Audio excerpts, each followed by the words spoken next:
Shalom, queridos! Hoje eu quero conversar com vocês sobre essa estação que nós estamos agora, a estação entre Pessach e Shavuot, que é uma estação de entrega das primícias da colheita. Essa colheita é a colheita da cevada.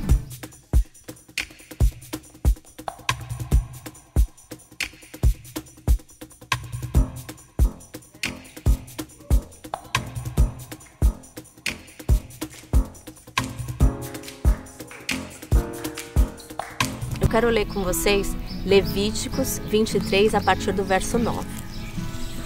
Disse mais o Senhor a Moisés: Fala aos filhos de Israel e dize-lhes: Quando entrardes na terra que vos dou e cegardes a sua messe, então trareis um molho das primícias da vossa messe ao sacerdote. Este moverá o molho perante o Senhor, para que sejais aceitos. No verso 14: Não comereis pão, nem trigo torrado, nem espigas verdes, até o dia em que trouxerdes a oferta ao vosso Deus. É estatuto perpétuo por vossas gerações em todas as vossas moradas. Então, Deus sempre quer que a primícia, antes que nós possamos comer, usufruir da colheita, nós entregamos a Ele as primícias. E assim foi Yeshua. Ali em 1 Coríntios 15, diz que Ele foi a primícia. Ele ressuscitou dos mortos e Ele é as primícias dos que dormem. Esse molho que foi entregue na mão do sacerdote é um molho de cevada. Como nós sabemos isso? Aqui em Levíticos não fala nada sobre a cevada, mas podemos estudar um pouco na palavra para entender. E também entender por que é importante aprender sobre a cevada. Em Êxodo 9, verso 31.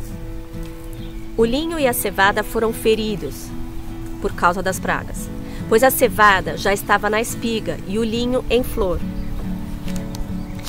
O termo em hebraico para a cevada estava na espiga é Seorá Aviv. Seorá significa cevada e Aviv é essa condição da cevada quando ela já está madura para ser colhida.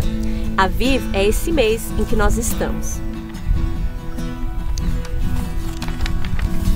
A festa de Shavuot também é considerada uma festa de primícias, mas ali já existe a colheita do trigo.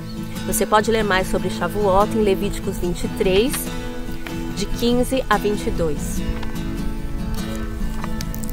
O pão de cevada, diferente do pão de trigo, ele é considerado o pão da pobreza. Ele tem menos glúten e ele não cresce tanto. E eu quero ler com vocês algumas passagens onde a gente encontra a presença do pão de cevada.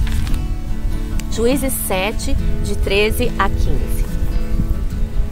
Chegando, pois, Gideão, eis que certo homem estava contando um sonho ao seu companheiro e disse: Tenho um sonho.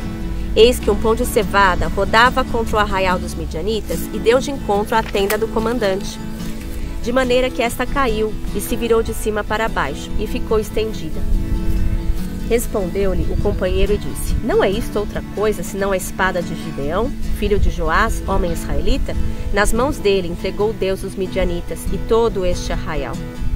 Tendo ouvido Gideão contar esse sonho e o seu significado, adorou e tornou ao arraial de Israel e disse: Levantai-vos, porque o Senhor entregou o arraial dos midianitas nas vossas mãos. Deus compara Gideão a esse pão de cevada. E por quê? Nós vamos entender se a gente for ler o capítulo 6 de Juízes, no verso 15. Gideão falando para Deus. E ele lhe disse: Ai, Senhor meu, com que livrarei Israel? Eis que a minha família é a mais pobre em Manassés e eu, o menor na casa de meu pai. Gideão estava com medo, porque ele sabia de onde ele vinha. Mas Deus não estava preocupado com isso, porque ele era o pão de cevada que Deus queria usar naquele momento. Outra passagem que nós vamos ler é 2 Reis 4, a partir do verso 42. Veio um homem de Baal-Salisha e trouxe ao homem de Deus pães das primícias, 20 pães de cevada e espigas verdes no seu alforje. Disse Eliseu: Dá ao povo para que coma. Porém seu servo lhe disse: Como hei de eu pôr isso diante de 100 homens? Ele tornou a dizer: Dá-o ao povo para que coma, porque assim diz o Senhor: comerão e sobejará. Então lhes pôs diante, comeram e ainda sobrou, conforme a palavra do Senhor. Aqui nós vemos a primeira multiplicação dos pães, feita por Eliseu. E aqui fica claro, Deus, ele escolhe escrever ali, pães de cevada, para que nós saibamos que é esse pão da pobreza, esse pão que a gente não dá muita importância, que ele usou para multiplicar e alimentar os homens. Amém?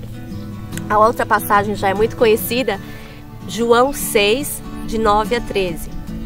Está aí um rapaz que tem 5 pães de cevada e 2 peixinhos. Mas isto, que é para tanta gente? Disse Yeshua: fazei o povo assentar-se, pois havia naquele lugar muita relva. Assentaram-se, pois, os homens, em número de quase 5.000. Então Yeshua tomou os pães e, tendo dado graças, distribuiu-os entre eles, e também igualmente os peixes, quanto queriam. E quando já estavam fartos, disse Yeshua aos seus discípulos: recolhei os pedaços que sobraram, para que nada se perca. Assim, pois, o fizeram, e encheram 12 cestos de pedaços dos 5 pães de cevada que sobraram aos que haviam comido. Amém? Aqui nós vemos a multiplicação de Yeshua através de que pão? O pão de cevada, o pão da pobreza. Queridos, você quer ser um pão de cevada nas mãos de Deus? Você quer estar disponível nas mãos de Deus para que Ele alimente a multidão, para que Ele alimente os famintos, para que Ele alimente o necessitado? Porque ali nós vamos ler a última escritura agora, em 1 Coríntios 1, do verso 26 ao 29. Irmãos, reparai, pois, na vossa vocação, visto que não foram chamados muitos sábios segundo a carne, nem muitos poderosos, nem muitos de nobre nascimento. Pelo contrário, Deus escolheu as coisas loucas do mundo para envergonhar os sábios, e escolheu as coisas fracas do mundo para envergonhar as fortes. Deus escolheu as coisas humildes do mundo e as desprezadas, e aquelas que não são, para reduzir a nada as que são, a fim de que ninguém se vanglorie na presença de Deus. Amém? Yeshua foi esse pão de cevada que foi entregue nas mãos de Deus para que nós sejamos aceitos. Você quer ser um pão de cevada na presença de Deus? Você quer que Ele te use para multiplicar, para abençoar os que estão com fome da palavra de Deus? Vamos orar para que nós estejamos disponíveis nas mãos de Deus, para que o nosso foco, para que o nosso olhar esteja em Deus, para que nós não queremos ser um pão bonito aos olhos, um pão que cresce, que é cheio de glória, que agrada aos homens, bastante, mas às vezes não agrada a Deus não, e não é possível multiplicar esse pão, mas o pão de cevada, aquele pão de quem está ali se humilhando na presença de Deus, se dedicando a Deus, obedecendo a Deus, esse pão Ele vai usar. Amém? Pai, nós te agradecemos, Senhor, porque Yeshua foi esse pão e Ele é o nosso exemplo. E nós queremos aprender a ser esse pão de cevada, Senhor. Esse pão que aos olhos dos homens não diz muita coisa, mas a Ti, Senhor, a Ti, o Senhor vai olhar e vai falar: esse é meu filho amado em quem me comprazo. Esse sim, esse tem o coração, assim como Davi. Aquele que ninguém dava nada, mas aquele que tinha o coração segundo o coração do Senhor. Sim, Deus, capacita-nos para isso, para que os nossos olhos, Senhor, estejam focados em Ti. Em nome de Yeshua HaMashiach. Amém? Shalom, shalom.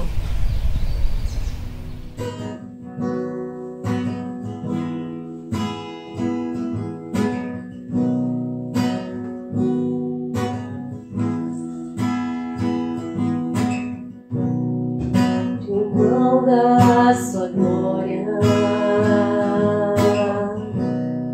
semelhante a um homem, se esvaziou, sepultou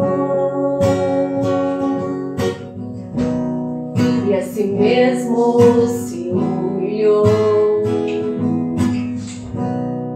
como filho obedeceu até a morte, morte de cruz.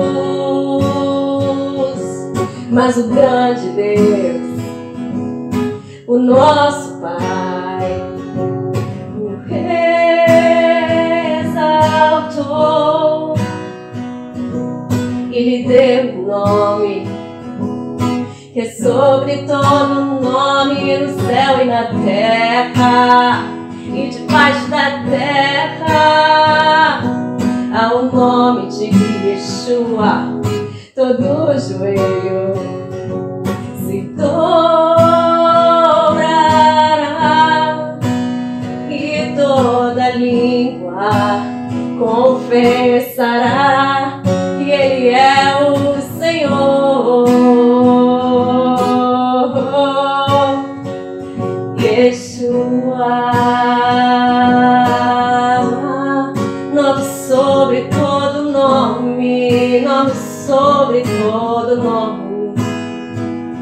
Yeshua, nome sobre todo nome, nome sobre todo nome. Seu nome é maravilhoso, conselheiro, Deus forte, Pai da eternidade, príncipe da paz. Seu nome é maravilhoso, conselheiro, Deus forte, Pai da eternidade, príncipe da paz. Yeshua, nome sobre todo nome, nome sobre todo nome. Yeshua, Yeshua,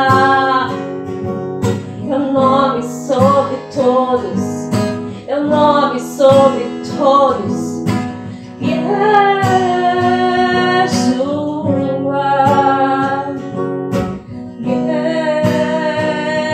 Yeshua.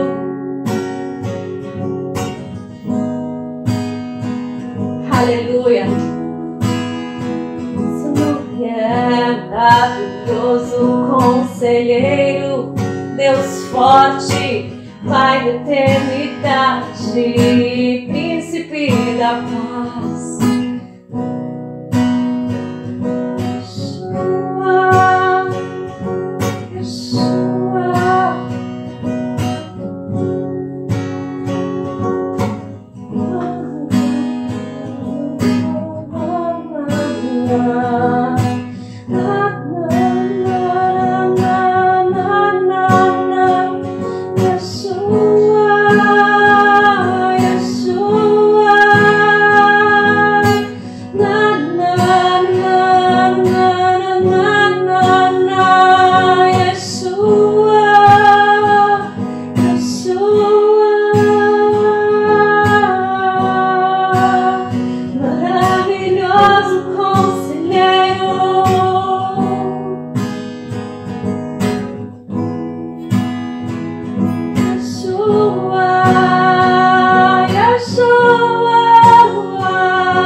Yeshua, Yeshua, te louvamos porque abriste mão da tua glória. Tu te tornaste o nosso pão de cevada e o nosso Pai te levantou, o nosso Pai te honrou.